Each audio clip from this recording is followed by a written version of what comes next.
জোৱানিশা বোকাখাটৰ মাজেদি পাৰ হ'ল কেইবা শতাধিক ট্ৰাকসমূহত আছে ঘৰ সজা আৰু ঘৰত ব্যৱহৃত সামগ্ৰী। এউৰিয়ামঘাটৰ পৰা পলায়ন কৰা সন্দেহযুক্ত নাগৰিকৰ গাড়ী। সকলো গাড়ী গৈছে নগাঁও অভিমুখে।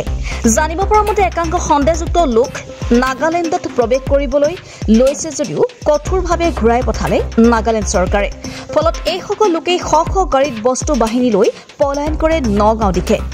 তাৎপৰ্যপূৰ্ণভাৱে এই সকলোবোৰ গাড়ীৰ পঞ্জীয়ন নম্বৰ নগাঁৱৰ। বোকাখাটৰ পৰা বুবুল দত্তৰ ৰিপৰ্ট লাইভ অসম।